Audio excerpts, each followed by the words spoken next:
On the 80th anniversary of the liberation of Auschwitz comes an unprecedented exhibition about one of history's darkest moments. Auschwitz, not long ago, not far away, features more than 500 original objects, first-hand accounts, and survivor testimonies that tell the powerful story of the Auschwitz concentration camp, its history and legacy, and the underlying conditions that allowed the Holocaust to happen. On now exclusively at ROM. Tickets at rom.ca.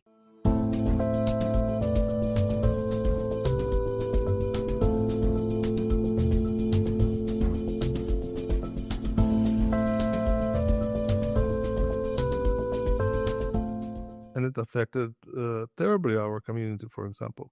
None of our seniors were able to vote. None. And it's really, really a problem.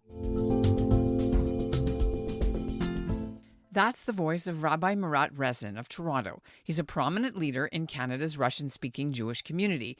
He was also a candidate for the election to one of Canada's 19 seats at the World Zionist Congress in Israel later this year. Ressin ran as part of Canada's United for Israel slate. The election took place from June 5th until June 15th. We still don't have the final results. An investigation has been underway for the last 3 weeks to check red flags and irregularities in some of the Canadian ballots. More about that a bit later. But expectations had been high for the turnout in this year's elections because, for the first time, the balloting was thrown open to all eligible Jewish adult Canadian Zionists. Before, it hadn't been a truly democratic election. Canada's Zionist groups used to choose the delegates by a sort of in-house agreement. In 2025, the Canadian Zionist Federation organizers hired an American company to run the online-only voting platform. 273 Canadian candidates from 9 different slates put their names in, and regulations were drawn up that were supposed to prevent the kind of widespread cheating and possible fraud that we've seen coming out of the Zionist election in the United States so far, and in the UK as well. Organizers expected about 25,000 Canadian Zionists would vote. The candidates spent months marketing and drumming up interest across Canada. But when the balloting closed, the turnout has been much lower than organizers had hoped. About 18,000 voters, the CJN has learned. These are the preliminary numbers. And so while the Russian-speaking candidates from Canada did very well in the last election in 2020 when they won 5 or a quarter of Canada's allocated 20 seats on the World Zionist Congress, this time Ressin thinks his Russian-speaking community faced some big barriers to voting. So many thousands did not or could not vote. And he says that's why his slate is considering launching an appeal of the whole Canadian election to the World Zionist Congress's in-house court. Generally speaking, there are about 400,000 Jews in Canada. And overall, for all the slates, it was only about 18,000 people voted. So it's not a very good representation, actually. And I think next time we'll have to do a better job with that.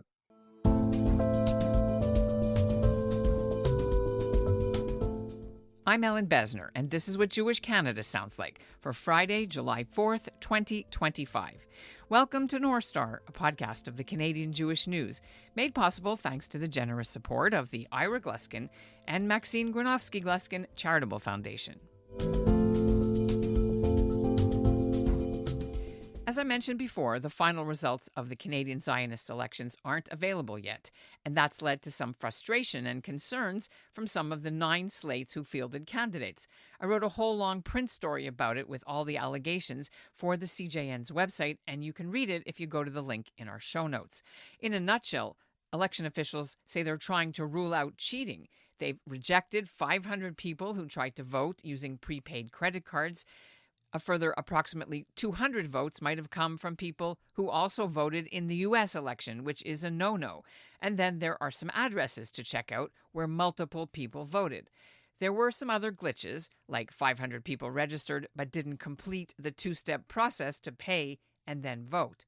But none of these red flags is as worrying to Rabbi Marat Ressin as the bigger issue for his Russian-speaking community. The way the election was set up, he said, online only, no paper ballots, just credit cards, and a big language barrier, he feels effectively kept his community from voting. Rabbi Ressin is also a board member on the Canadian Zionist Federation, so he was directly involved in the election setup. But he wants you to know that despite all the problems, the fact that 18,000 Canadian Jews voted should be celebrated. He joins me now to unpack his concerns. Thanks for having me. It's now almost 2 weeks later, and we didn't have the results yet. So I'm wondering if you were concerned, or what do you know why it's taking so long? Yeah, so first of all, I'm concerned with what happens in Israel. And, right today in Gaza, 7 soldiers were killed. And that's what concerns me much, much more than this. Yes, I'm of not, course. I'm not much, interested in the elections between Jews. I think we need Shalom Bayit anyways and whatever. So I'm not concerned. I know that in the States there were problem with wrong votes, like some fraud going on or something like that. As far as I know, we don't have anything like that in Canada, which is great. I'm proud to be Canadian once again. However, we have some issues, wrong votes, or some people put the different postal code or something like that. So, to the best of my knowledge, they're dealing with that. Also, there were some issues with the process of voting as well. It was way too complicated, and it happened not exactly how it should be. So the outcome, some people concerned with the outcome. So we have to deal with that, but we'll be fine. First and foremost, I want to say that our president and our first vice president, they did tremendous job putting together all the situation, all the technology, all the process, and everything. And I'm happy we did it so smoothly. I mean, coming into elections, but of course, it's first time in Canada, and there are many problems. I can explain to you what specifically the problems are. Uh, Sure. Well, you said that it was difficulties in voting. I just full disclosure to our listeners, I did vote, and it was a real pain. The website didn't work. It didn't let you even know anything about it. I still can't open the slates on my Mac, but those are technical issues, and our listeners may also have had other issues. Also, you couldn't do it if you were not computer savvy. Yeah, and as you know, our community, the Jewish Russian speaking community of Canada, was affected mostly by the hardships of the elections. Originally, we specifically asked the elections committee to make sure that seniors will have easier way to vote, like for example, paper ballots or something like that. The decision was to not do it. We specifically asked to make sure that the description will be in other languages other than English and French, including Russian in our case. And it was the decision of the Central Election Committee in Jerusalem to do so, but it wasn't done. Then again, it was a decision of Central Election Committee with us questioning them about that people will have to have different options to pay, like including debit cards. Like in our community specifically, the number of people who don't have credit cards is proportionally is the biggest, not comparably biggest. And those people, I mean, some credit cards, the debit Visas or debit Mastercards work, other debit cards didn't, and it affected terribly our community. For example, also, when we discussed the processes, it was my suggestion to not charge $2 because it was not about money. It was about it's the way to check if people actually live in Canada. So my suggestion was to ask people to write their ID number. It's like people vote in Israel. You put your Taudat Zehut number, and that's it. That's how voting happens in Israel. Your passport or your permanent residence status. Yeah. Or whatever document, the legal ID. Just put your number. You can easily check it. But no, the decision was that people have to pay specifically to check that they live in Canada, and the way how you do it was the most complicated. So our community was affected like tremendously by the hardships of voting, and I have to say that we got the result, not the one that we expected, specifically because of that. The overall feeling is not so good because like people are upset that they wanted to vote but they were not able to vote at all. Like no serious. We tried to go to different organizations that work with Russian speaking seniors, but organizations like UJA specifically told them to not allow us to speak with them. But CZF also never did that. So our seniors were not able to vote, period. Anyways, but I'm not blaming anyone. Well, hang on a second. Just so, it's important that I just understand something. So, do you have any idea what the numbers might look like that would not be able to vote? Okay, so we have 23,500 people on our list. I believe that about the below 3,000 actually voted, and none of seniors voted from our community. What else would you have liked to have seen that would have been taken, that would have been acceptable as a payment? Oh, we have many families where there's like a couple of seniors, for example, or new immigrants. They don't have credit cards because the rule was if you have a credit card in your family, in your household, then you may use one credit card for that. But what if people don't do? Like the most common situation is you either have credit cards in your household or you don't. So, like for example, in my family, everyone voted with their own credit card. Yeah. Yeah. I'm disturbed to hear this. It was something that never occurred to me. I was reading some of the other coverage out of the United States where there were fraud voted by bots. The Gmail addresses were nearly the same. So obviously there was patterns of organized, let's just say irregularities in the states. Um, what are you hearing about besides the actual difficulty of actually voting, the votes that got in? What are you hearing about the investigation? Well, I'm not aware of any types of fraud like that, like they have in the States and Canada, as I said, and that's what I expected. And really, once again, I'm proud to be Canadian. We don't do so. Like at the very beginning of the campaign, we brought like all the volunteers together, and we told them we better fail than we cheat. So make sure that nobody does anything which is incorrect. We don't need it. It's one united Jewish family, and we don't need this. Like basically, my original feeling was that we don't need any elections. We just have to sit together and decide. Like the Because old ways they did it, yeah. yeah, because we actually spend a lot of money basically on nothing. The only good outcome out of this is that more people became aware of what happens.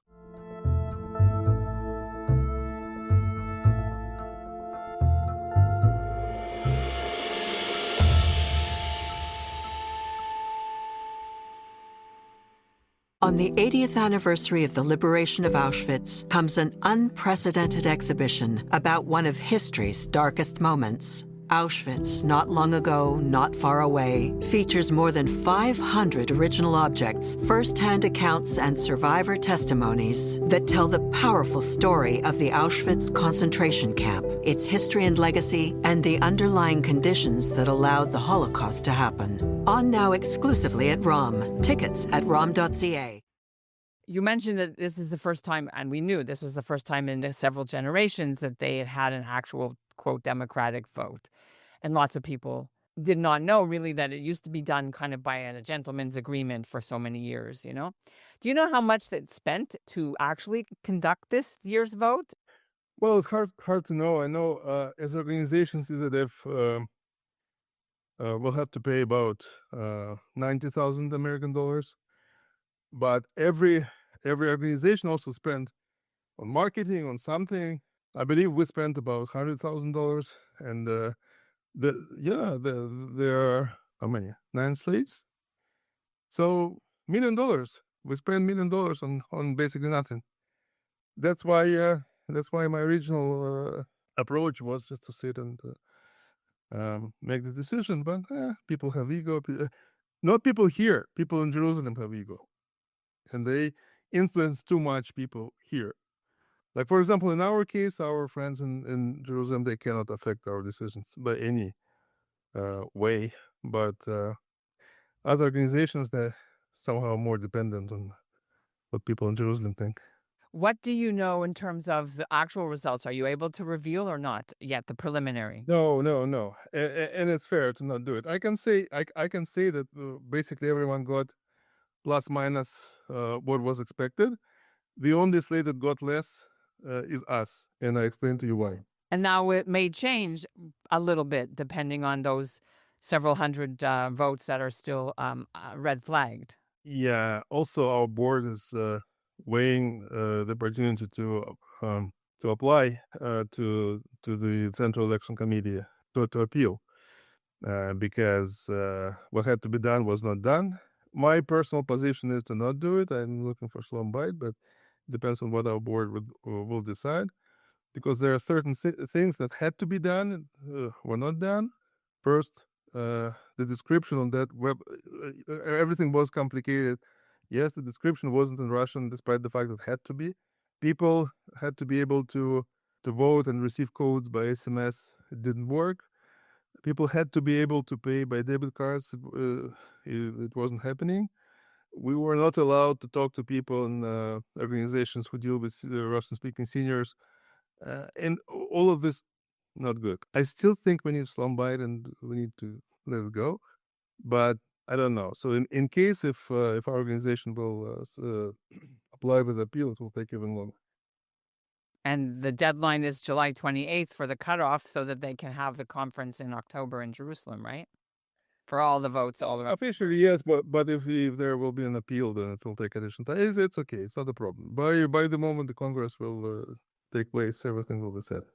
Is there anything else that I didn't ask you think our listeners should know about what this means for Canada's influence on the World Zionist Congress in Israel? And because we get to have a say, even though we're a small community, we should get to have a say. So how is this voting impacting maybe what our voice will be in Israel? Right. So first of all, it's very important to everyone here, I think, to understand that World Zionist Congress is our parliament, is the parliament of the entire Jewish people, and we have to have our influence on that. I always ask people, can you be a Zionist while sitting in Canada? And I believe, yes, you can. But you have to do something. You have to think of Israel. You have to do something. You have to donate, to volunteer, and participate in elections to the Zionist Congress and affect the decisions, because it's serious budget allocated. Approximately 17% of the land in Israel controlled by the Congress. Many programs and many important things. And I think it's important that everyone here understands that this is our way to be Jews. This is our way to be Zionists. This is our way to be a community put together. Now, I think after these elections, more people became aware of the Congress, of the Zionist movement, which is good, which is important. But from other perspective, all these fights, when the war in Israel, like exactly when the war in Israel goes on, like to me, it was a little bit harmful to participate. Anyway, Yeheh Beseder, as we say, all will be good. I appreciate you sharing your challenges and your views, and it's been really an honor to talk to you about this. Thank you so much. Thanks for having me.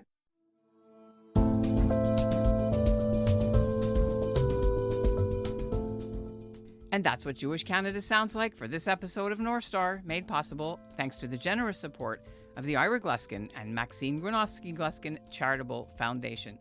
We contacted the Canadian Zionist Federation and spoke to many other sources. Cost was likely a factor in having only English and French on the website and not Russian and Hebrew, although many of the individual slates did translate their own materials, but not the voting instructions. And the CZF had a helpline with staff available during the election period to help people who were getting stuck. The president of the Canadian Zionist Federation, Stan Greenspan, says, quote, "Our only wish was to have a completely fair and honest election, and we did everything we could to make sure it happened that way," unquote. Our show is produced by Zachary Judah Kaufman and Andrea Varsany. The executive producer is Michael Freeman, and the music is by Brett Higgins. I'd like to hear from you on this one. We're at info@thecjn.ca. Thanks for listening.